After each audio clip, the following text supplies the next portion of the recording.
Hello there and welcome back to a video that has actually been quite long in the making. Excuse any jingling you might hear as I've got bells all over this jumper, but today you've seen me review the Lego Venator set, the playset from years gone. You've seen me then upgrade it into Anakin's flagship, the Resolute.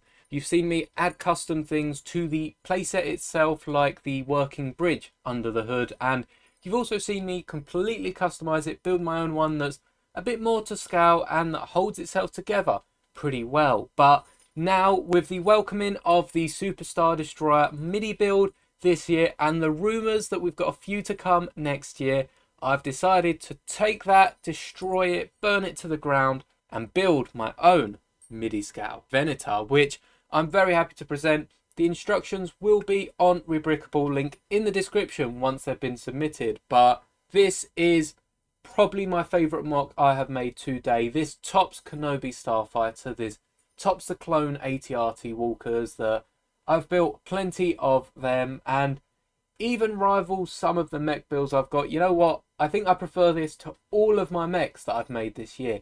That's how good this model is. You can see it is to scale roughly with the Superstar Destroyer, not the actual ship, but more so the display set. So it's about 30-40 centimeters in width and it just looks as detailed as the playset. One of the best things about this is it's an alternative build to the playset. So if you've got the playset sat on your shelf just collecting dust where it's not sturdy enough, or even if you just haven't touched it in a while, I would recommend going over to Rebrickable, buying these instructions. They're only £3, and building this model, which took me a few days to work on. I didn't want to make it too expensive for you, as you're not buying any of the pieces, you're just buying the instructions. And actually, on Rebrickable, keep an eye out. Black Friday is coming up and there'll be some deals on my Rebrickable page, so I'm sure I'll whack that into a video of its own. But today, let's look at this Lego Venator, and this is truly a magnificent model. And as you can see, this model looks just as amazing under a light, and it is still quite a sizable model. You can tell by the fact it spans most of my desk, and the real test is if it looks like Jar Jar when you've got the model at the end like this. And I think it does. It's missing the two big ears, but if you whack a picture of Jar Jar over it, you can definitely see it. So that's how I can tell it's to scale. You've even got the little docking stations at the front, and if you wanted to take it one step further, these panels at the front do remove quite easily, and there is plenty of space to add a little scene here. Perhaps you have Ahsoka defending herself during Order 66, or Maul going through slaughtering the troopers with a little detention centre just down the side here. Realistically, you can do whatever you want in these spots, as they do come up about a brick or so high as well, so you can get plenty of studs in. Just create a micro version.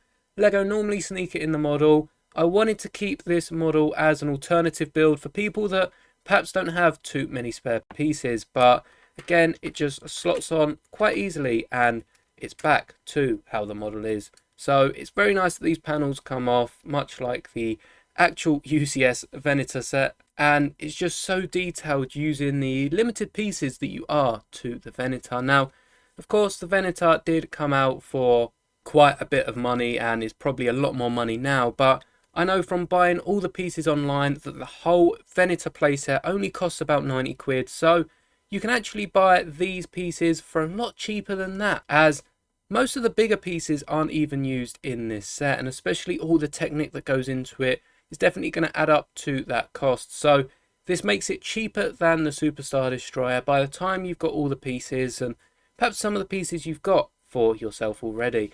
But you can see some of the details, like the bridge, are using the trans studs, and I've even added them underneath here to represent the two little windows you see coming up the side.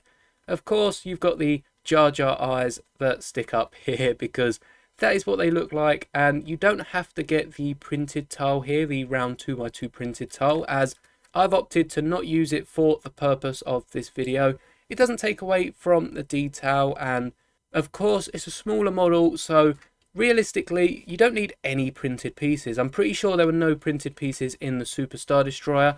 I haven't got that model, though it is definitely something I'm more interested in now because of building this set.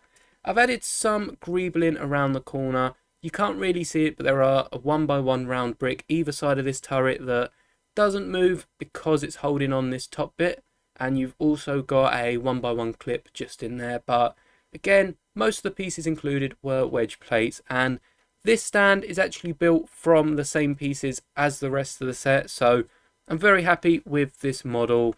And once again, if you wanted to build it yourself, check out my Rebrickable page, as I've got multiple models on there. But the turrets I've created using these two little blaster pieces, and I've actually put them back to back instead of separated them out, as you get this build up area around the turret using this clip, and you actually get the 4 turrets which there are meant to be on the back here. Now, I was unable to get all 4 or 6 of the red stripes on the back here, though I did include 3 of them which fit quite nicely. I guess you can imagine they're split up into 2, so there's 6 of them there.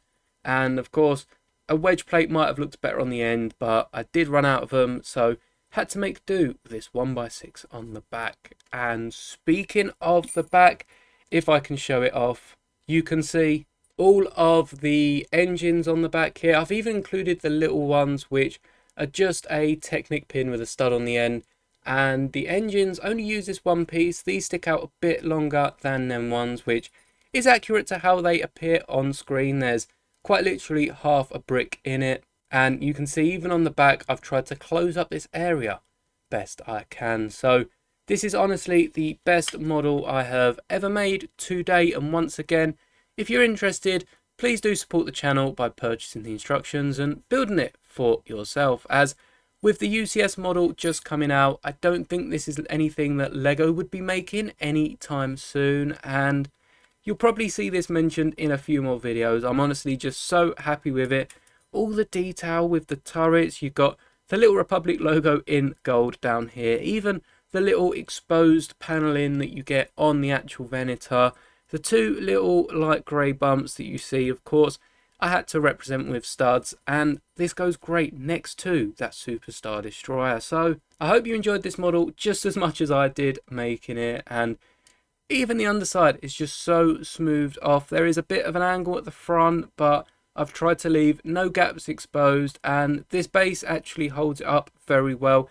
It's similar to certain models that we've seen with the Invisible Hand and of course the recent Star Destroyer that LEGO put out this year, but I've put my own spin on it. I've tried to cover as many of the Technic holes as I can, and of course had to use the black pieces going up into the ship just to make it look a bit more professional. So it does hold it up very well. It doesn't wobble at all, except for, of course, when you're hitting it, as I am. And I'm not sure there's much else to talk about, really. It's just a really fun model to build.